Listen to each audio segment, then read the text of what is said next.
예레미야서 7장 4절에서 14절까지 말씀입니다. 예레미야서 7장 4절에서 14절 말씀. 한 절씩 서로 교독하도록 하겠습니다. 페이지 수로 1061쪽입니다.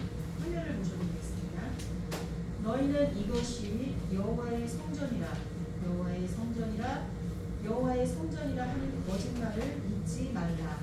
너희가 하늘 길과 항의를 참으로 가게 하여 이웃들 사이에 공의를 행하며 이방인과 고아와 과부를 압제하지 아니하며 무죄한 자의 피를 이곳에서 흘리지 아니하며 다른 신들 뒤를 따라 화를 자초하지 아니하며 내가 너희를 이곳에 살게 하리니 곧 너희 조상에게 영원토록 주겠다. 보라 너희가 무익한 거짓말을 의존하는도다. 저희가 도둑질하며 살인하며 가늠하며 거짓 행세하며 바알에게 분양하며 너희가 알지 못하는 다른 신들을 따르면서 내 이름으로 일컬음을 받는 이 집에 들어와서 내 앞에 서서 말하기를 우리가 구원을 얻었나이다 하느냐. 이는 이 모든 가증한 일을 행하려 함이로다. 내 이름으로 일컬음을 받는 이 집이 너희 눈에는 누구의 소굴로 보이느냐. 오라 내가 그것을 보았노라. 여호와의 말씀입니다. 너희는 내가 처음으로 내 이름을 둔 초소 실로에 가서 내 백성 이스라엘의 악에 대하여 내가 어떻게 행하였는지를 보라.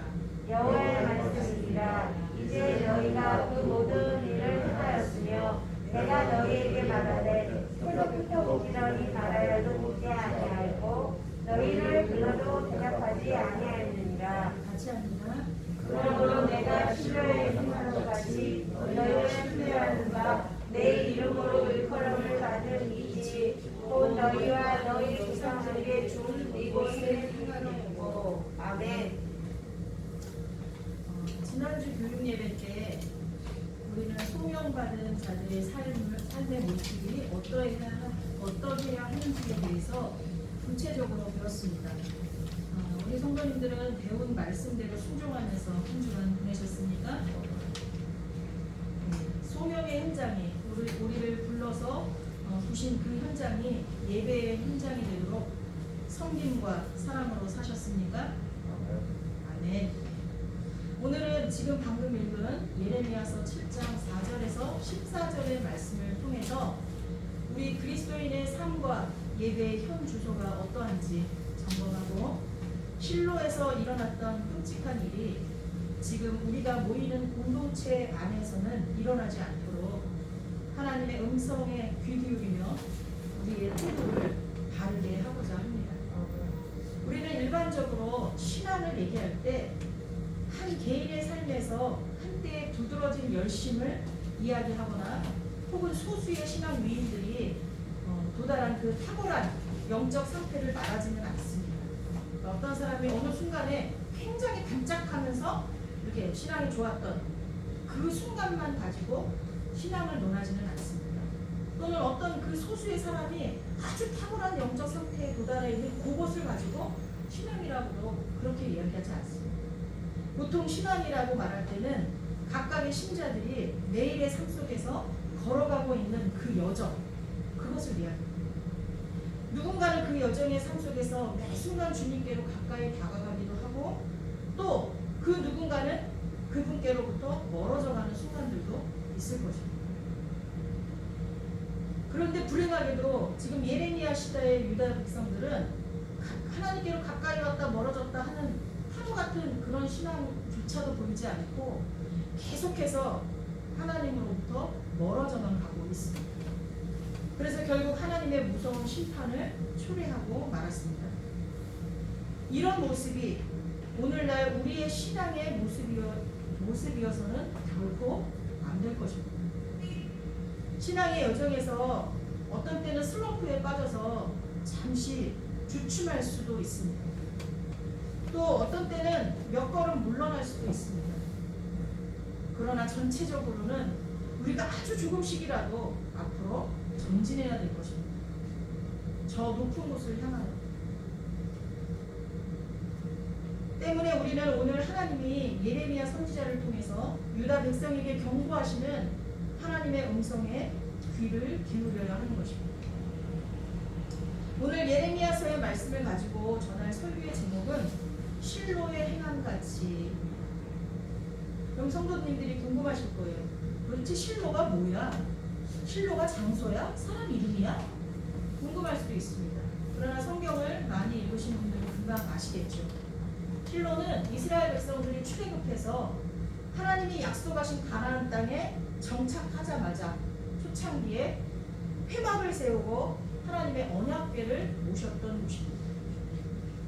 당시의 실로는 예루살렘만큼이나 소중한 성지였습니다. 거룩한 곳이었습니다. 그런데 사사시대 말기에 블레셋 사람들에 의해서 함락되고 폐허가 되었습니다. 그리고 이제 주님은 예레미야 선지자를 통해서 예루살렘 성전을 그 실로와 같이 만들겠다고 하시는 거죠. 얼마나 끔찍한 일. 하나님이 약속한 땅에 와서 처음으로 회막을 짓고 하나님의 언약궤를 모시고 기뻐했었는데, 그리고 그들에게는 그곳이 삶의 중심이 되었고 가장 거룩한 곳이고 가장 자신들에게 힘이 되는 곳이었는데 거기가 망했거든요. 폐허가 됐거든요. 근데 지금 한참 역사의 훗날 주님께서 또 말씀하시는 거예요. 너희가 그렇게 소중히 여겼던 너희들의 어떤 가장 큰 힘이요 의지가 되었던 그 실로를 내가 무너뜨린 것처럼 지금 너희들이 그렇게 여기고 있는 예루살렘 성전을 무너뜨리겠다. 이렇게 말씀하십니다. 그 첫 번째 이유는 우상숭배. 우상숭배. 주님이 유다를 심판하시기로 결심하신 가장 큰 이유가 그 땅에서 자행했던 우상숭배예요. 여러분한테 설교하면서 여러 번 얘기했지만 그때 당시의 우상숭배는 그냥 다른 신을 섬기는 것이 아니었어요. 무조건 하나님을 섬기는 것이 아닌 다른 신을 섬기는 데는 성적 타락이 존재하고 있었어요. 그 성전에서 섬기고 있는 여사제들과 아주 문란한 성교 행위를 해야지만 자신들에게 복이 오고 그것이 그 신을 섬기는 것이라는 것입니다. 지금 우리의 상식으로는 도저히 이해할 수 없지만 그런 일들이 그때 벌어졌어요. 그리고 사실 이 땅에서도 우리가 살고 있는 현재에도 벌어졌었죠. 지금도 많은 이단들은 그렇게 하고 있어요. 피나름을 해야지만, 나와 네가 선교를 해야지만 예수 그리스도의 피가 너에게 간다 라고 했던 것이 통일됩니다. 이런 일들이 지금 비일비재하게 일어나고 있습니다. 우상숭배는 예배의 타락으로 이어집니다. 예배의 타락이 삶의 타락으로 이어지는 것은 자명한 사실입니다. 이렇게 예배와 삶이 타락하면 하나님이 주신 계명이 해이해지고 사회의 공의가 시행되지 않습니다. 지금 여러분, 지금 우리가 살고 있는 이 시대는 어떻다고 보십니까? 공의가, 공평이 이루어진다고 보십니까? 이런 사회, 이 멸망 직전에 있던 유다의 상황이 오늘날 우리의 상황과 많이 닮아있지는 않습니까? 이런 사회의 가장 큰 특징은 사람들이 영악해진다는 것입니다. 이런 사회에서 사람들은 수단과 방법을 가리지 않게 됩니다. 무엇보다도 그들은 눈 하나 깜빡하지 않고 서로에게 거짓말을 합니다. 예레미야 9장 8절에 보면 내 백성의 혀는 독이 묻은 화살이다. 입에서 나오는 말은 거짓말뿐이다.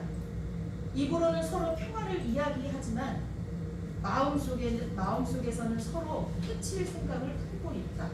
이렇게 이야기합니다. 그들은 성전에서 제사를 드리며 이것이 여호와의 성전이다. 여호와의 성전이다. 이렇게 이야기합니다. 요시야 왕의 개혁 때 모든 예배를 예루살렘 성전 중심으로 바꿨습니다. 그가 개혁을 할 때 이 백성들의 삶의 윤리적인 부분까지 시민법까지 개혁을 했다면 참 좋았겠지만 요시야는 물론 이스라엘에서 굉장히 위대한 왕입니다. 그럼에도 그의 개혁에 부족함이 있었던 건 예배의 개혁만 했어요. 그 예배의 개혁도 중앙으로 집중할 수 있도록 자기의 왕권을 강화하고자 하는 목적도 있어서 다 모든 예배를 지역의 지방에서 드려지는 모든 예배들을 다 폐하고 예루살렘 중심으로 만들었어요. 그러다 보니까 사람들에게 예루살렘 성전은 더 위대하고 크게 느껴졌던 거예요. 그러니까 사람들은 예루살렘 성전에서 예배만 드리면 다 뭔가가 해결됐다고 생각을 하는 거예요. 그곳에서 제사를 드렸으니 나는 이제 안전하다. 그곳에서 예배를 드렸으니 나는 이제 복받을 것이다. 이런 생각을 하고 있는 거예요. 오늘날에도 그렇지 않습니까? 큰 성전에서 예배를 드리면 왠지 나도 그 성전에 걸맞는 사람인 것 같은 생각, 그런 착각을 오늘날 우리 한국의 성도들도 많이 가지고 있습니다. 그때 그 사람들도 그랬다는 거예요. 그런데 그 사람들을 향해서 그런 마음을 가지고 있고 그런 태도를 가지고 있는 그 유다 백성들을 향하여 주님이 말씀하십니다. 그곳이 여호와의 성전이라 하는 말은 거짓말이다. 그리고 또 말씀하십니다. 성전이 도둑의 소굴이 된 것을 내가 보았다. 11절에서 말씀했습니다. 이어서 주님이 또 말씀하십니다. 이미 도둑의 소굴이 되어 있는 성전에서 위선이 가득한 제사를 드리기에 앞서 너희 길과 행위를 바르게 하라. 그리하면 주님께서 다시 오셔서 함께 사시겠다고, 우리와 함께 거하시겠다고 그렇게 말씀하고 계십니다. 그 얘기는 뭐냐? 이미 그 당시 그 성전에 주님은 안 계신 거죠. 여러분, 우리가 예배드리고 있는 이 공동체 안에 주님이 계십니까? 아멘. 주님이 계셔야 우리가 드리는 예배가 예배인 것입니다. 사람들은 하나님이 떠나신 그곳에서 하나님이 계신다고 거짓말을 하면서 예배를 드리고 있었던 것입니다. 때문에 그들은 예배를 아무리 많이 드려도 하나님을 만날 수가 없었어요.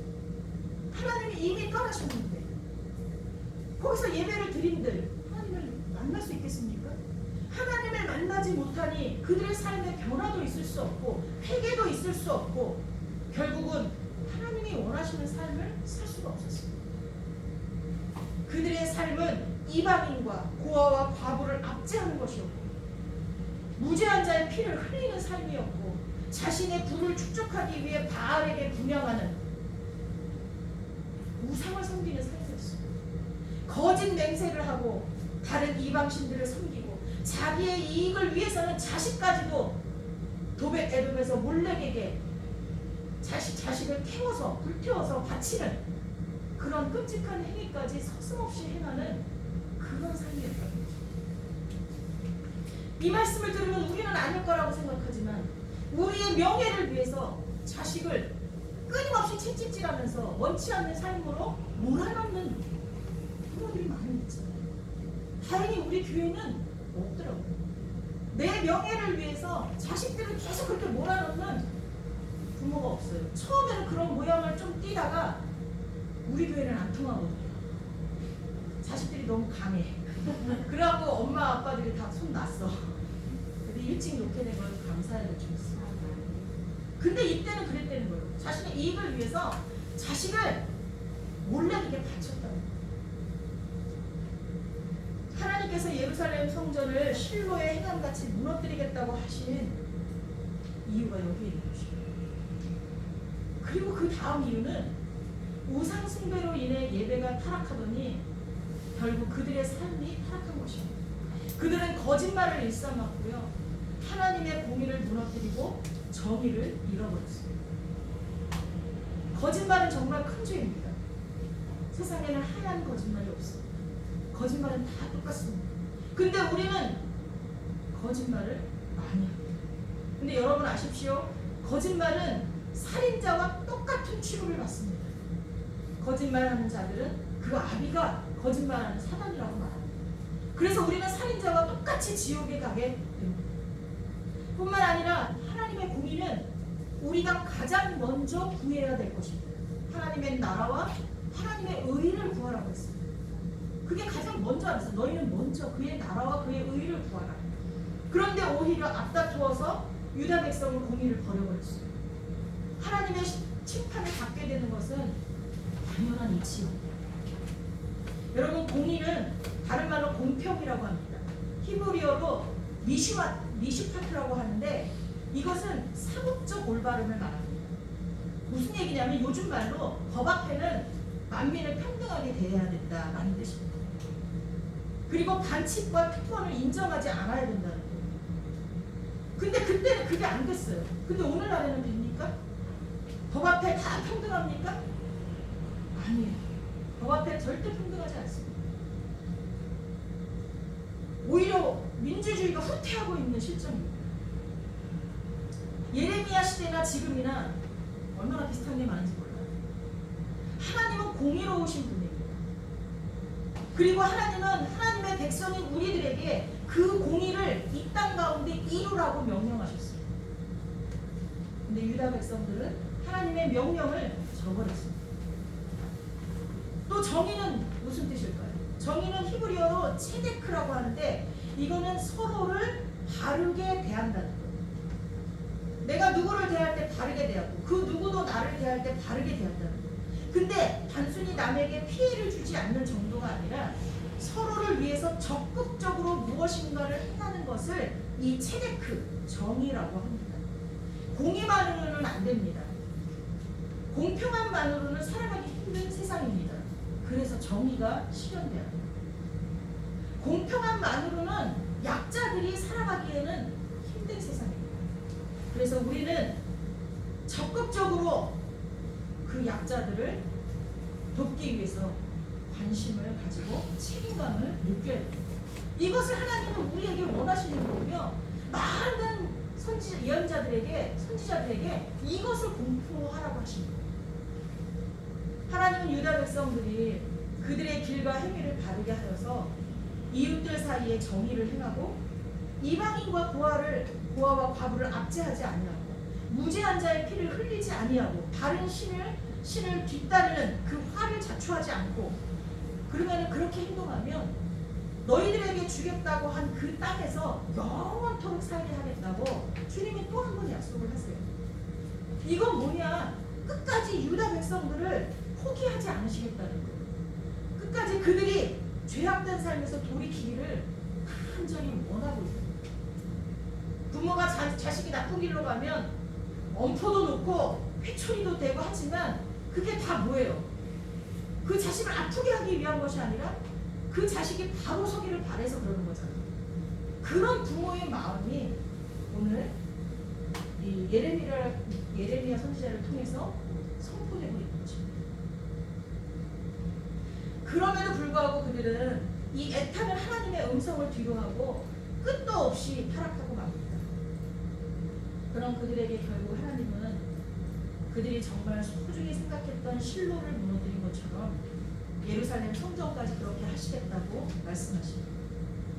이스라엘 백성을 망하게 하시려는 것이 목적이 아니라 그들을 돌아오게 하시려는 간절한 하나님의 바람이셨는데도 그들은 외면했습니다. 오늘날 우리들의 모습은 어떠한가요? 우리가 모이고 있는 이 교회라는 공동체가 하나님을 구주로 고백하는 그런 자들의 모임이 아니라 혹시 예레미야 시대의 유다 백성들처럼 그저 형식적으로 예배를 드리기 위해 모이는 공간의 개념으로 이해되고 있지는 않았지. 그렇게 이해되고 있던 많은 사람들은 코로나19 때문에 사라져가고 있어요. 또는 일주일에 한 번 여기서 예배를 드리고 나면 내가 쥐고 있는 이 천국 티켓이 아직도 내 손에 있구나 라는 안도감을 가지고 돌아가는 장소는 아니지. 또는 그래도 그럴싸한 공동체에 내가 소속되어 있다는 작은 기쁨으로 교회를 다니고 있는지 아니지. 우리는 아닐 수 있지만 제가 지지난주에 그 장로 장립, 장로 권사, 안수집사 장립 예배가 있어서 어떤 교회를 갔었어요. 근데 요즘에 성가대 잘 안 하잖아요. 근데 그날은 2단계가 들어가기 전이었기 때문에 성가대를 하더라고요. 근데 성가대 찬양이 얼마나 은혜스러운지 몰라요. 한 40년 정도 된 것 같았거든요. 근데 성가대 찬양이 너무 은혜스럽고 이 교회의 이 분위기나 모든 게 너무 은혜스러우니까 막 예배를 드리는데 가슴이 쿵쾅쿵쾅 뛰면서 막 감동이 오는 거예요. 그때 처음으로 성가대가 굉장히 중요하다, 소중하다 이런 생각이 좀 들었어요. 근데 만약에 그렇게 예배의 감동을 선사하는 어떤 역할을 했던 성가대 대원들이 거기서는 그렇게 했지만 가운을 벗고 내려가서 사는 그들의 삶이 예배가 아니라면 하나님 그걸 받으셨겠습니까? 단지 그들은 나 같은 누군가에게 감동을 주고 예배의 기쁨을 주는 역할만 했을 뿐이지 그들의 예배는 하나님은 안 받으셨어요. 자기가 속해 있는 공동체가 내가 생각해도 자부심이 느낄 만한 그런 뭔가가 있어서 거기서 느끼는 작은 기쁨 때문에 교회를 다니고 있는 사람은 없는지, 아니면 내가 기댈 곳이 없고 내가 소망하고 있는 것을 표출할 데가 없는데 그래도 교회라도 가서 하나님께 나 좀 이것 좀 주세요, 저것 좀 주세요 그러면서 내 마음에 위안을 얻고 힘을 얻어서 돌아가는 그 정도로 생각하고 있지는 않은지, 오늘날 우리들 그리스도인의 삶과 예배가 어떤 형태인지 한번 생각해보는 시간이 되었으면 좋겠어요. 자신의 이익을 위해서 거짓말을 하기도 하고, 아니 때로는 적극적으로 남을 속이고. 여러분 그런 적 없습니까? 저는 많이 봤어요. 그리고 나도 그런 시험에 들 뻔해요. 왜냐하면 세금을 내는 문제, 집을 사고 팔 때 세금을 내는 문제라든가 아주 굉장히 가까이 우리 주변에 있어요. 우리가 나도 모르게 세상 사람들과 똑같이 거짓말하고 때로는 적극적으로 남을 속이는 그런 일들이 우리 가운데 있다는 거죠. 손해는 절대 보지 않으려고 하고 주기보다는 받는 것을 좋아하고, 여러분이 가서 과일을 샀는데 그 과일이 수박을 한 살 하나 샀는데 그 속이 텅 비어 있어요. 여러분 그거 어떻게 하시겠어요? 200% 갖다 바꾸겠죠. 근데 그거를 바꾸면 그 산 가게 사람은 또 어떻게 돼요? 또 누군가는 바꿀 수도 있죠. 못 바꿀 수도 있지만, 그럼 맨 나중에 그 농사져서 판 사람은 어떻게 돼요? 그런 걸 한 번쯤 생각하고, 아니 그냥 내가 이걸 선택했으니까 먹을 수 있는 부분만 먹고 말자, 이렇게 한 번이라도 해보시면 네, 있으십니다. 근데 사실은요 그렇게 하기 힘들거든요. 근데 그렇게 하기 힘들다고 말하는 게 우리의 상식이 되어 있는데 그 상식의 속을 들여다보면 난 손해 안 보거든. 내가 나는 손해는 절대 안 보려고 한다라고 말하면, 아 목사님은 그럴지 몰라도 저는 아니에요 라고 하지만 우리가 구체적으로 삶으로 들어가 보면 손해 안 보려고 해요. 주기보다는 받는 것을 좋아합니다. 내가 10번을 줬는데 그 심리를 어떻게 보냐면, 내가 10번을 줬는데 저 사람이 한 번도 안 주면 다 화나요. 어떻게 저럴 수 있지? 나는 10번을 사랑을 주는데 이렇게 돼요. 근데 하나님은요 받지 못할 사람에게 주는 게 더 큰 복이라고 했어요. 근데 우리는 안 그러거든요. 그러니 내 속에 주기보다 받는 것을 좋아한다는 게 역력히 들어있다는 걸 알 수 있어요. 무엇이든 나누는 것을 부담스러워해서 마음도 시간도 물질도 세워나가지 못하도록 문을 굳게 닫아요. 어떤 이는 물질은 잘 주지만 시간을 내주기 싫어해요. 어떤 이는 시간을 내주지만 마음을 주는 걸 싫어해요. 그래서 자꾸 문을 닫아요. 나보다 잘난 사람 못난 사람 구별하기를 좋아해요. 그래서 나보다 잘난 사람을 대할 때 태도와 나보다 못난 사람을 대할 때 태도가 달라져요. 우리가 강한 자에게는 비굴함이 많지 낮아지고, 약한 자에게는 나도 모르게 갑질을 하고 있어요. 내가 가진 것에 감사하기는커녕 내가 못 가진 것에 대해서 불평을 하게 돼요. 사랑하기보다는 원망하고 미워하는 마음이 더 많아요. 이런 우리가 드리는 예배가 과연 하나님이 받으시는 예배일까? 겉으로 드러나는 건 화려하고 멋스러워도 아마 주님께서 이러실 거예요. 거기는 성전이 아니다. 거기는 성전이 이렇게 말씀하고 계실지 몰라요. 그 당시 유다 백성이 예루살렘 성전에서 드리는 예배는 굉장히 화려했어요.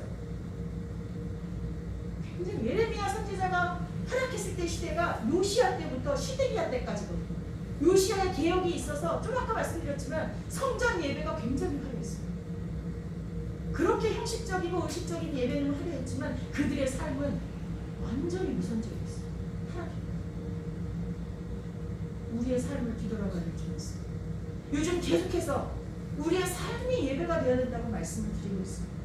그런데 그나마 의식적으로 의례적으로 드리는 이 예배조차도 코로나19한테 다 뺏겨버렸어요. 그래도 여기 계신 분들은 너무나 대단하세요. 많은 큰 교회 목사님들이 말씀을 하세요. 코로나19 때문에 예배를 안 한대요. 그리고 법적으로도 30%예요. 지금 2단계 30%까지밖에 못 모이거든요. 우리는 한 40명, 50명 모이는 데니까 한 10명 와도 괜찮아요. 근데 다른 교회는 막 이 교회마다 여러 공간을 나눠서 TV로 하면서 이렇게 예배를 드리고 그렇게 예배를 오라고 독려해도 노인분들은 아유 우리는 노인이라서 그 코로나에 약해요 이러면서 안 오신대요. 그리고 젊은 사람들은 우리는 애가 있어서 애가 잘못되면 큰일 나요 이렇게 얘기를 한대요. 또 그 애가 없는 조금 더 중장년 층은 우리는 직장을 다니는데 직장에서 예배 가지 말래요. 이렇게 다 이해됩니다. 그리고 정의는 적극적으로 다른 사람을 돕는 거기 때문에 이해가 됩니다. 그러나 그 가운데도 내가 정말 예수님 중심으로 살고 있다면 뭔가를 다른 겁니다. 성전에서 예배를 드린다고 하나님이 다 받으시는 것은 아닙니다. 하나님이 받으시는 예배는 하나님이 기뻐하시는 삶을 사는 것입니다. 그런 삶을 살지 않으면서 자신들이 받을 복만을 위하여서 드리는 예배는 위선적일 수밖에 없습니다. 그러니 하나님이 받으시지 않는 것입니다. 오늘날 우리들도 명심해야 할 것입니다. 예배는 우리가 원하는 무언가를 얻기 위해서 그게 뭐 감정적인 만족이든 아니면 눈에 보이는 어떤 것이든 그런 것을 얻기 위해서 드리는 것이 아니라 예배는 우리를 구원하신 하나님께 감사와 저절로 우러나는 경외심으로 드리는 것입니다. 여러분 한 주간 동안 나를 구원하시고 나를 순간순간 매 순간 인도하시는 그 하나님께 얼마나 많이 감격해서 엎드리셨습니까? 예배는 하나님을 기쁘시게 해드리는 의식이며 동시에 삶입니다. 하나님이 받으시는 예배는 하나님이 원하시는 삶이 우선된 자의 경배입니다. 여러분 잘 아시지만 아벨이 드린 예배는 받으셨지만 가인이 드린 예배는 받지 않으셨음을 알 수 있습니다. 왜 그랬을까요? 그의 재물에 문제가 있기도 합니다. 피가 있는 예배를 드려야 돼요.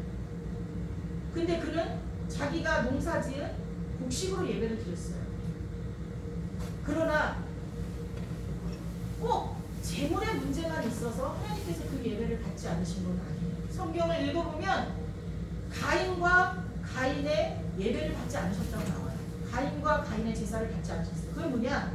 가인의 삶이 하나님 중심이 아니었던 거예요. 가인의 삶이 세상 중심이었던 거죠. 만약에 가인이 하나님 중심이었다면 예배를 드릴 때 제물이 무엇이 되어야 되는지 분명히 알았을 거예요. 왜 피가 있는 제물을 올려드려야 되냐? 그것은 바로 우리를 위해서 십자가에서 보혈을 흘리신 예수 그리스도를 상징하기 때문입니다.